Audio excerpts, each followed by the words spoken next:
Now the Aegis turns against its master.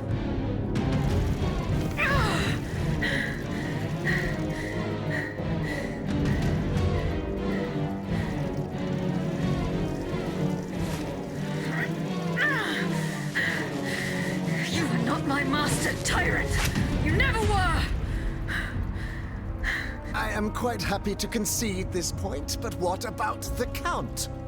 Have you forgotten that he gave you life and whispered the order that animates you? Look how he runs, the coward! Do you understand what he has in mind? La pauvre enfant, sleeping so sweetly, she won't be dreaming for long now! Garçon! Athenais!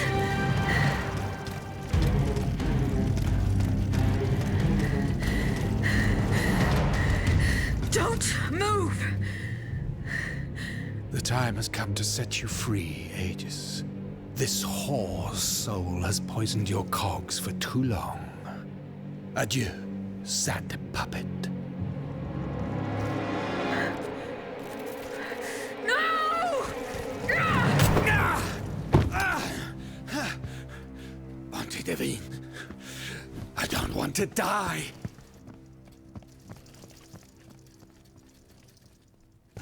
Athenais. The sun is rising, and you have slept for far too long. The beauty of this world longs for you, just as you long for its light. For you are like the flowers that open in the morning. I know you, mon ami. We loved each other. Vous en souvient-il? You gave me your heart. So please, let me give you mine today. Vivez heureuse, Athenais. For it is happily that I leave this world.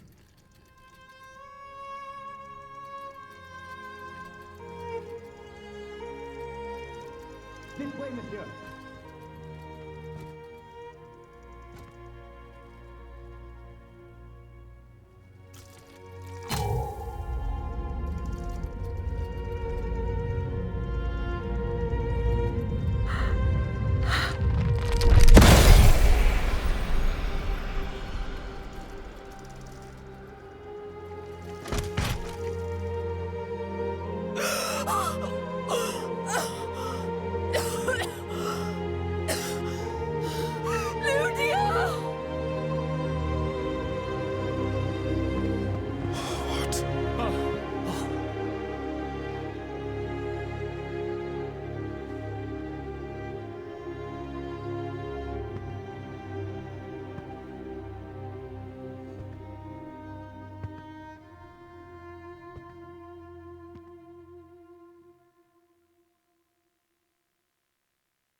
Monsieur, we have the king.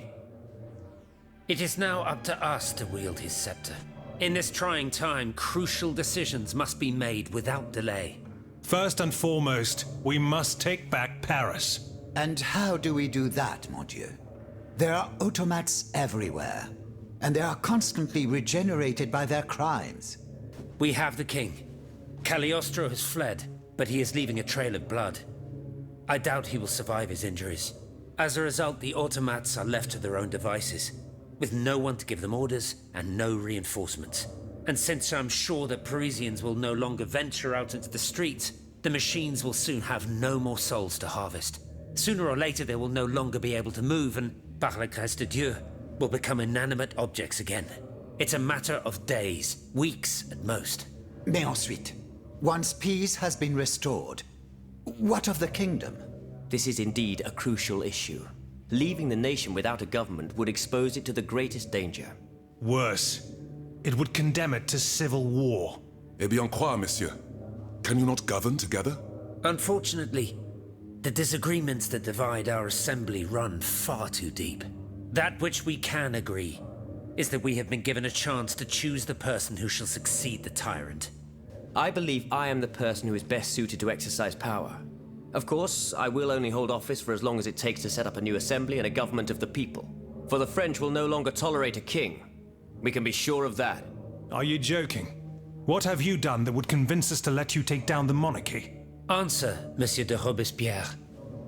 You have our full attention. Everyone here knows that I have the fortune that Monsieur Necker was kind enough to leave us. My conduct convinced Aegis to entrust it to me.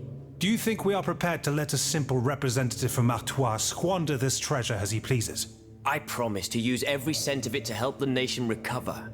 Do you doubt my word? No, I wouldn't dare. Oh, Maximilien I, man of great virtue. Go on, Monsieur de Robespierre.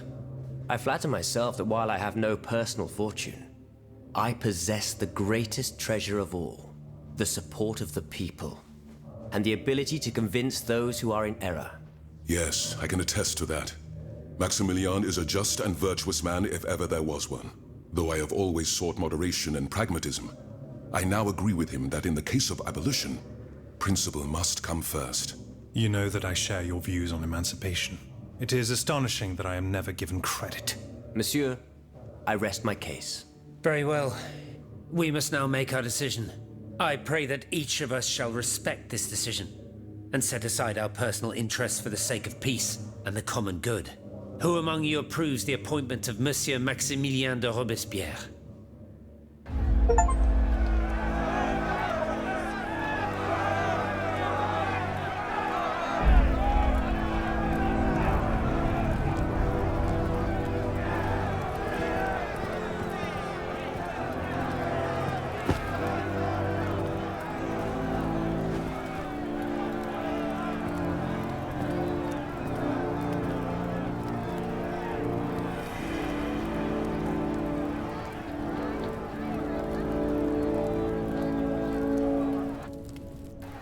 The National Convention welcomes Citoyen Robespierre, Consul of the Republic.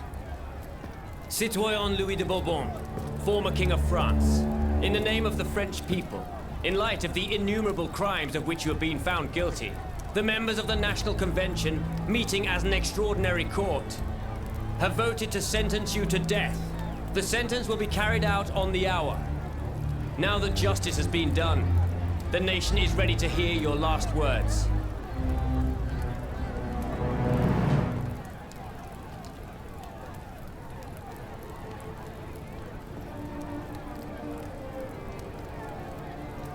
My loyal subjects, since you must lead a lamb to the altar, since you must offer a sacrifice to this new France that you intend to found, I will be that sacrifice.